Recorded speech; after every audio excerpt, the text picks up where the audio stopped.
for joining us here. We're really just grateful that you can give us a few moments. Basically, you know what we're doing. We want to just try and encourage some other Christians in Ireland maybe to get involved in evangelism. So what we wanted to ask you was, how did you get involved in evangelism? What made you get serious about it? I became a Christian. Okay. That's Yeah. when you get saved, the first thing that you should do is firstly love God with all your heart, mind, soul, and strength, because that's what happens when you become a Christian. Is God takes His law and writes it on your heart, so that you walk in His statutes and want to keep His commandments. And the first and greatest commandment is love God and then love your neighbor as yourself. So I found that I supernaturally loved God. I just wanted to please Him, and He's the one that said to take the gospel to every creature. And the second thing I found is that I had a deep and overwhelming concern for the salvation of my mother, my father, and my brother and my sister, and then my cousins, and then my neighbors. And the depth of your love will drive you as far as you can go. I started thinking about strangers. I don't want anyone to go to hell. So if you're a Christian, you'll just be motivated by love. Another word for evangelism is love. That's all it is. It's love in action. So if you care about other people, you want it. You want to see them saved from hell, and that's what's driven me all these years. Okay. What would, words of encouragement would you give to somebody who wants to be more involved in evangelism, wants to get serious about it, but maybe is a little bit timid and doesn't know where to start? Well, I'm a little timid, but evangelism is like getting into a swimming pool. Okay. It's like swimming.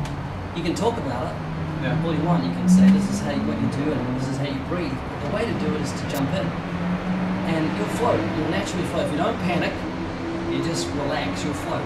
Yeah. God's designed the human body to do that. So totally trust God, step into it, and you'll just grow. You'll learn how to do it. Everything in life that you've attained, every skill, has been a matter of learning. You learn to crawl, you learn to walk, you learn to use a knife and a fork. That rhymes. You learn to ride a bike and drive a car, and there were skills that you learned, and you became confident. The first time you drove a car, terrified. After a while, you talk on the cell phone and eating a sandwich and talking to someone behind you. It's crazy, but you get confident as you do it. Exactly the same applies to evangelism. You're timid, you're fearful, but if you'll just dive in and trust God, you'll learn how to do it. You'll naturally float. He'll uphold you with His hand. The other thing too is don't listen to your fears. Okay. Our dog died. Well, I helped it die. We had to put it down. It was very sad, and my wife cried. And as we were leaving the veterinarian, the office, there was a lady and her grown daughter. They were crying their eyes out, just bawling their eyes out. And so I was immediately struck with a dilemma. Do I give a gospel tract to these people? I had $1 million bill tracts. I mean, how insensitive can you get? Give someone a $1 million bill when they're crying their eyes out? I thought, I'll do it. So I gave to these two that were sobbing their eyes out and immediately burst out laughing. I said, hey, here's, just lost your dog, we lost ours. I said, here's $1 million to cheer you up. They both burst out laughing. I said, you probably needed to pay your vet bill, and they laughed again. And then they walked along the sidewalk, still smiling. And I was so glad I did that. So don't listen to your fears. They dissipate. Like swimming, the first time you dive into a pool, your flesh is going to go. But then you're acclimatized to it. And it's exactly the same. Every time I evangelize, it's when you get in it, your flesh doesn't like it, you're fearful of rejection. But after a while, you acclimatize to it. You think, this is good, I'm growing. It's nothing like someone saying, how do you know God exists? What do you think, Lord? How do I know God exists? You've got to go and find out how you can prove God's existence, not unbelieve it. I don't believe in hell. How do I answer that? So you grow in grace and you learn to answer these questions and you become skilled at answering them. So look on every day as your last, because one day you'll be right, and use it for the Lord, because whatever you put your hand to in this life, it's futile if it isn't in God's perfect will. And there's no better way to spend your life than evangelize, to seek and save that which is lost. That's why Jesus died on the cross. But every time you've got to do it, you're going to have a battle with your own fears. So you just got to let compassion swallow your fears and say, God, I love you, I love the lost. I'm going to ignore that fear. It's like a little child might fall into a swimming pool. You say, oh, the water's cold, I don't want to get in and save that child. If you love that kid, you'll just dive, and even if it's ice water, because you won't think about your own flesh, you'll think about that child, and you want to bring him to the shore. And that's how you should feel about the lost. The water's freezing. But so what? This is someone's eternity, so just do it. Okay. And you know, Ephesians 4:11 says that God gives some to be evangelists for the equipping of the saints for the work of the ministry.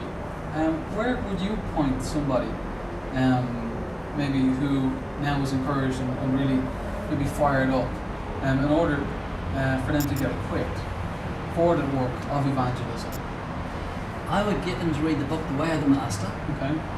and then I'd send them to listen to Hell's Best Kept Secret on livingwaters.com to become familiar with biblical evangelism. And there's other free tapes that you can listen to on there also, because there are certain principles. Like when when I find out someone's a Catholic, like you guys have got in Ireland, Yeah. I used to immediately panic. I'd go, oh, I have to deal with papal infallibility, Mariology, it's confession, there's transubstantiation. Now I go deaf. Yeah.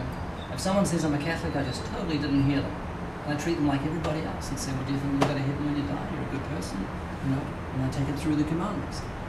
And so once you understand biblical evangelism, you can go for the conscience, relieves you from having to get into the arguments that we usually get into when it comes to evolution or Catholicism or all these other things, because you understand that the conscience is there and it'll confirm what you're saying when you use the commandments. Cool. Well, thanks for having us. It's a Appreciate joy. it. Thank Yeah. you for coming over to this country. Yeah, thanks. Yeah.